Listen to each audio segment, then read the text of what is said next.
अमन शर्मा नाम के जज 30 साल की जिनकी उम्र थी और जिन्होंने अपनी जिंदगी को खत्म कर लिया। यह खबर आपको 2 दिन पहले मैंने बताई थी, लेकिन इस खबर के अंदर अब नया मोड़ आ गया है। जज अमन शर्मा के पिता ने कैमरे पर सामने आकर के जो कुछ कहा है, जो कुछ बताया है, उसको अगर आप सुनेंगे तो आपका दिमाग हिल जाएगा। आप हैरान रह जाएंगे, चौंक जाएंगे, विश्वास नहीं कर पाएंगे कि भला कोई आदमी इतना नफरती भी हो सकता है, भला कोई किसी से इतनी नफरत भी कर सकता है।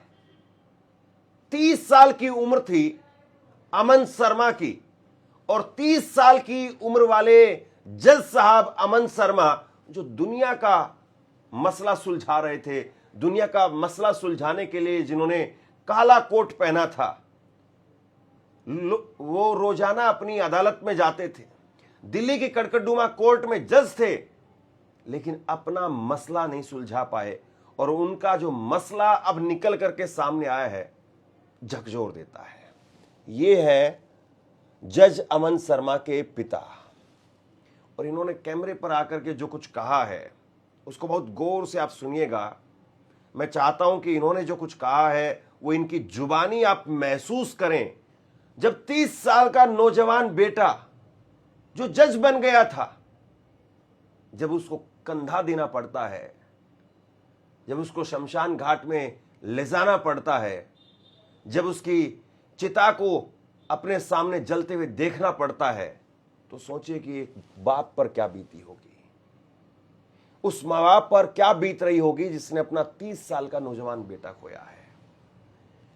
जज अमन शर्मा के पिता, उन्होंने कैमरे पर सामने आकर के बताया कि मेरा बेटा बहुत परेशान था, तड़प रहा था अंदर से, मैं गया भी उससे मिलने के लिए, लेकिन जो इसकी पत्नी थी उसने मुझे बताया तक नहीं कि मेरा बेटा अंदर बाथरूम में है। मैं वहीं पर बैठा हुआ था, अंदर बाथरूम में मेरा बेटा अपनी जिंदगी को खत्म कर रहा था और फांसी लगाने के लिए उसने अपनी पत्नी की चुन्नी का ही इस्तेमाल किया, उसके सामने से लेकर के गया, लेकिन उसने मुझे आकर के ये तक नहीं कहा कि पिताजी ये ऐसे ऐसे अंदर जा रहे हैं, इनको बचा लीजिए। उल्टा जब तक उसको कंफर्म नहीं हो गया कि इसने अपने आप को खत्म कर लिया है, तब तक वो उस कमरे से बाहर तक नहीं गई। और जब उसको ये पूरा एहसास हो गया कि इसने अपने आप को खत्म कर लिया है, उसके बाद में बाहर निकली। दोस्तों, ये कहानी, ये जो घटना मैं आपको बताने जा रहा हूं, जो वीडियो आपको सुनाने जा रहा हूं, आप सुनेंगे तो आपके वाकई होश उड़ जाएंगे, रूह कांप जाएगी कि भैया कोई भला इतना नफरती भी कैसे हो सकता है। पिता बता रहे हैं कि परिवार ने मुझसे छुपा करके रखा, परिवार ने मुझे बताया तक नहीं कि इस तरीके से ऐसे ऐसे ये घटनाक्रम चल रहा है परिवार के अंदर। लेकिन जब उसका फोन आया मेरे पास में और उसने कहा कि ये मेरी आखिरी फोन कॉल है, इसके बाद में मैं फोन नहीं कर पाऊंगा, मैं तुरंत दौड़ा 8 बजे मैं अलवर से और रात 12 बजे मैं पहुंच गया, दिल्ली पहुंच गया और जाकर के उसके साथ में मैं रहा। और अगले दिन सुबह जब मैंने उसको कहा कि चलो बेटा अलवर चलते हैं, तो अमन ने मुझे कहा कि पापा एक बार मैं फिर से जरा स्वाति से, अपनी पत्नी से बात कर लेता हूं। बात करने के लिए गया, 1.5 घंटे तक दोनों के बीच में बहस होती रही और इस दौरान कमरे के अंदर अटैच्ड वॉशरूम में वो चला गया और वहां जाकर के अपनी जिंदगी को खत्म कर लिया। बाप वो बाहर लॉबी में इंतजार कर रहा था कि शायद वो आखिरी कोशिश अपनी करके आ रहा है और फिर उसके बाद में स्वाति वहां से दंदनाती हुई बाहर जाती है। बाप ने पूछा कि अमन कहाँ है, तो उसने कहा कि अमन मुझे नहीं पता कहाँ है। वो अंदर आते हैं कमरे के अंदर और अंदर आकर के कमरे में उन्होंने खोल करके देखा तो अमन नहीं थे। फोन किया तो फोन अंदर बाथरूम में बज रहा था। पता चला कि अंदर कमरे में जो वॉशरूम है वहां पर अमन है और अमन अपने आप को खत्म कर चुका था। लेकिन उस बाथरूम के अंदर जाने का, उस दरवाजे को तोड़ने का कोई उनके पास में रास्ता नहीं था। फायर ब्रिगेड को बुलाया गया, शीशा तोड़ करके किसी तरीके से पीछे से उसको निकाला गया। बाकी जो कह रहे हैं वो सुन लीजिए आप। 2 बेटे हैं, एक 25 महीने का बेटा है, 2 साल का बेटा है एक, और एक 8 महीने का 9 महीने का बेटा है। 2022 में शादी हुई और उसके बाद में इतना सब कुछ, वाकई बिल्कुल रूह कपा देने वाला है। ये थोड़ा सा आराम से बोल रहे हैं क्योंकि जाहिर सी बात है, कोई भी आदमी जब उसके ऊपर इतना सब कुछ बीतता है तो उसकी आवाज नहीं निकल पाती है। इसीलिए कुछ बातें मैंने आपको बता दी हैं और कुछ बातों को आप गौर से सुनिएगा, आपको बहुत कुछ समझ में आएगा। और इस वीडियो के बाद में मैं कुछ बातें आपके सामने ऐसी रखने जा रहा हूं जो कहीं ना कहीं इस पूरी कहानी को खोल करके रख देंगी। सबसे पहले मैं चाहता हूं कि एक बार आप पिताजी को सुनिए।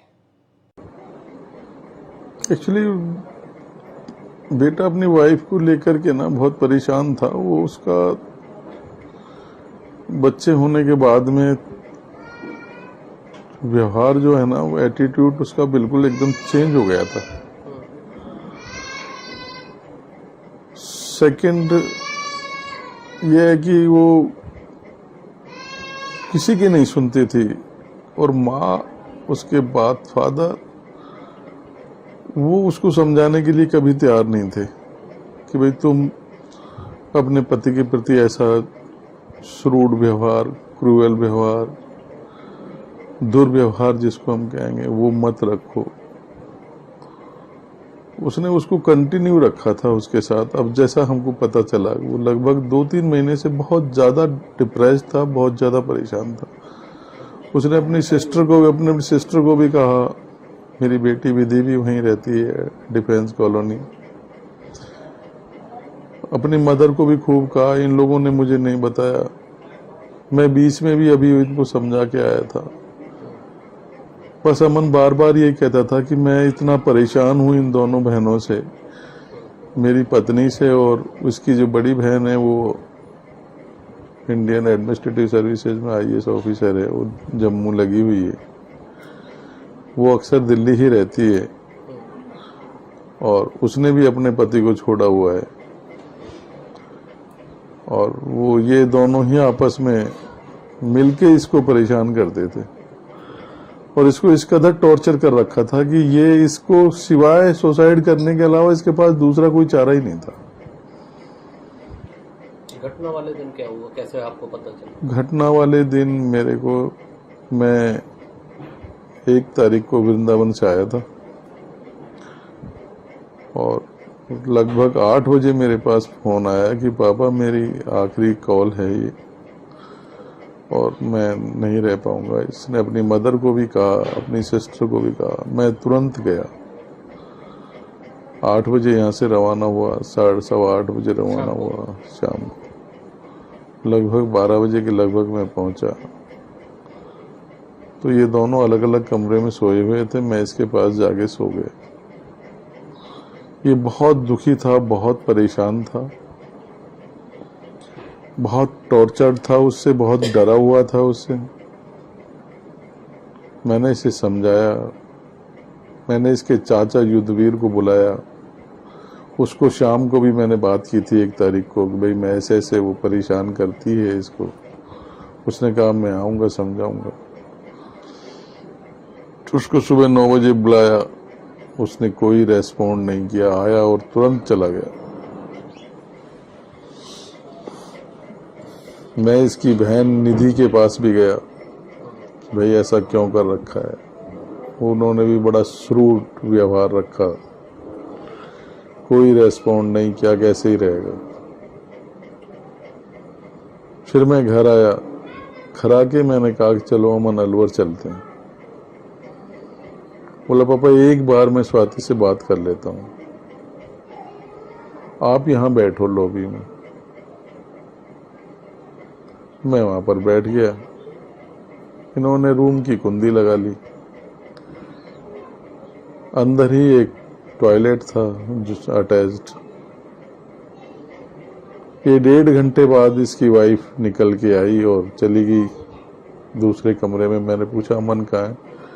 उसने कहा मुझे नहीं पता कहाँ है। मैंने इधर उधर देखा, शायद इधर उधर होगा, वो नहीं मिला मुझे। मैंने फिर पूछा इससे स्वाति अमन कहाँ है? बोला मुझे कह दिया ना, मुझे नहीं पता। फिर मैंने उसके फ़ोन पर फ़ोन किया तो टॉयलेट में उसकी घंटी बजी, तो मैंने टॉयलेट को तोड़ने का पूरा प्रयास किया।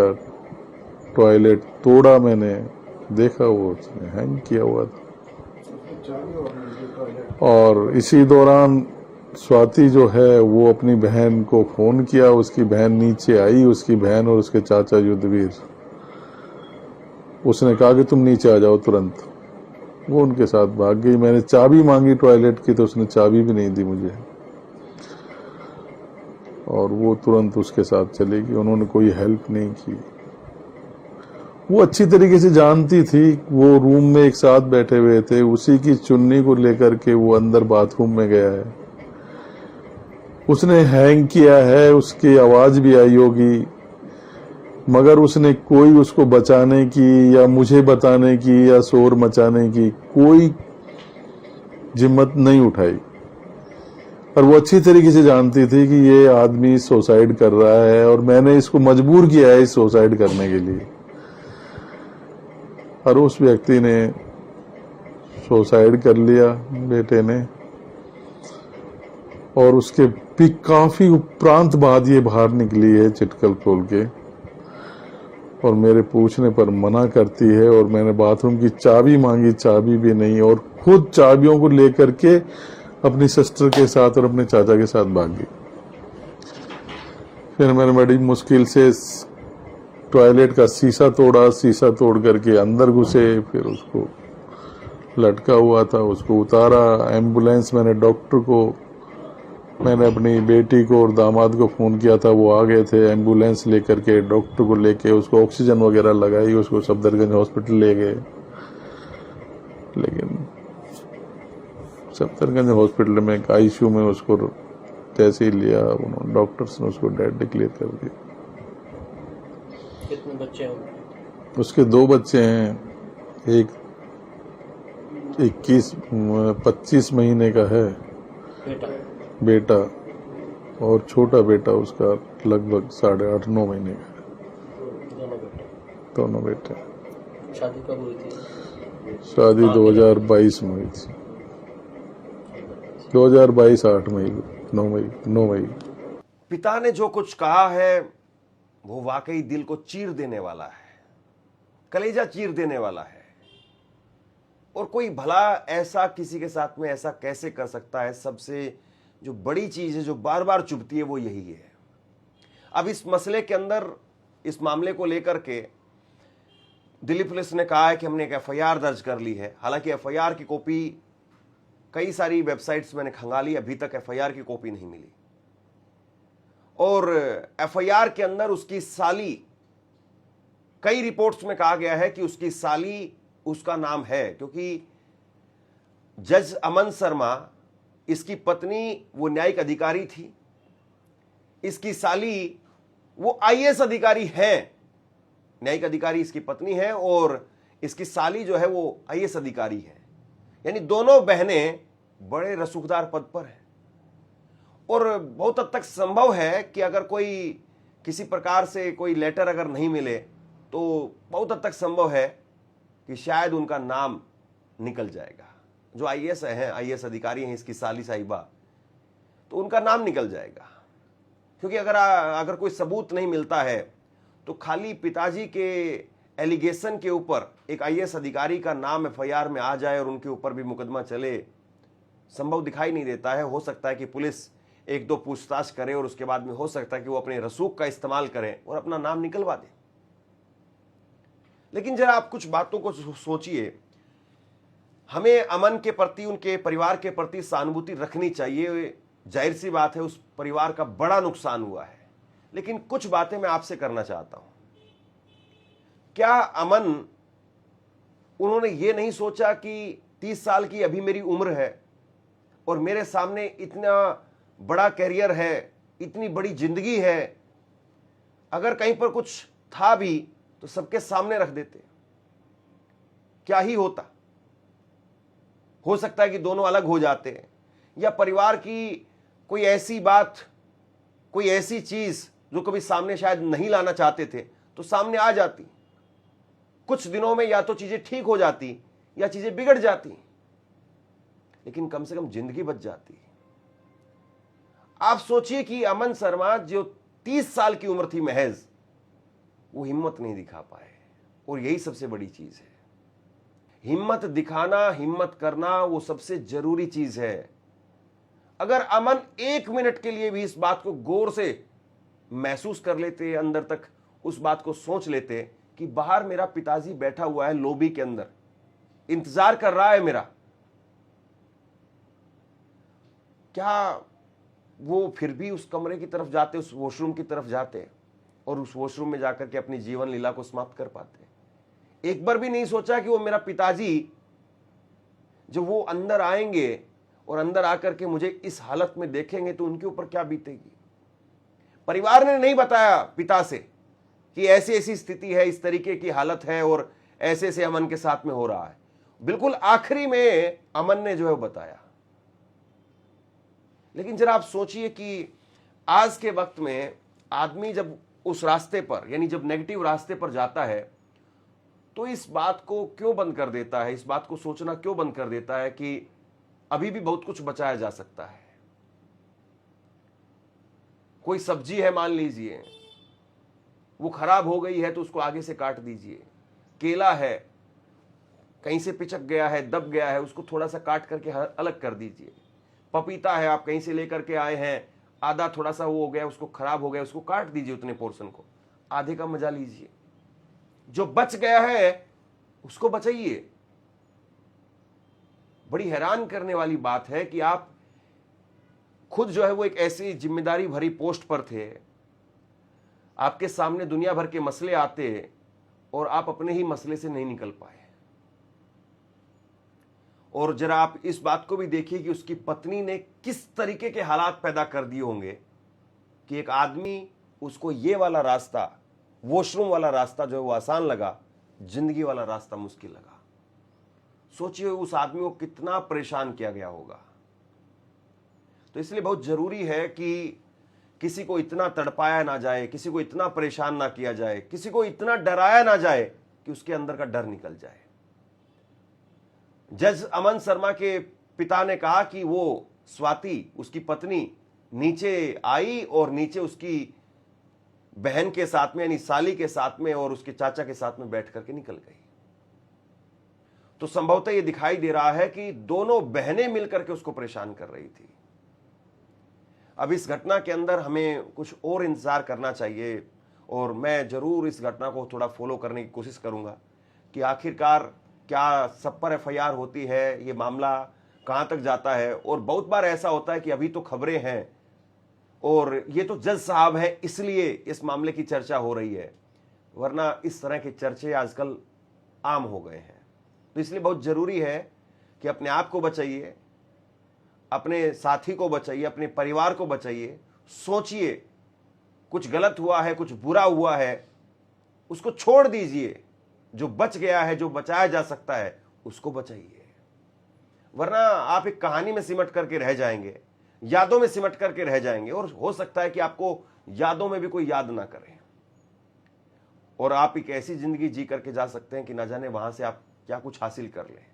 तो बहरहाल मुझे लगता है कि ऐसी कोई खबर जब मैं आपके सामने लेकर के आऊं तो कुछ बातें ऐसी जरूर होनी चाहिए जिनको हम सबक के तौर पर ऐसी कहानियों से ले सकते हैं। आप क्या सोचते हैं नीचे कमेंट सेक्शन में लिख करके मुझे जरूर बताइए। इस वीडियो को लाइक कीजिए और चैनल को सब्सक्राइब जरूर कीजिए। शुक्रिया, थैंक यू। आपसे कुछ कहना चाहता हूं। आज के वक्त में पत्रकारिता करना कितना मुश्किल काम है, लेकिन अगर ऐसे में भी कोई आपकी खबर दिखा रहा है, कोई आपके मुद्दे पर बात कर रहा है, तो आपको भी उसका साथ देना चाहिए। अगर आपको लगता है कि मेरी पत्रकारिता सही है, मैं आपके लिए आपकी खबर वो दिखा रहा हूं, तो ऐसे में आप मेरा सहयोग कीजिए। आप इस वीडियो को जब लाइक करेंगे तो लाइक के साथ में ही एक थैंक्स का बटन आपको दिखाई देगा।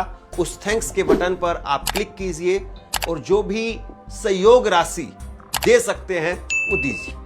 दूसरा, आप चैनल को ज्वाइन कर सकते हैं और चैनल को ज्वाइन करके भी मुझे मदद कर सकते हैं।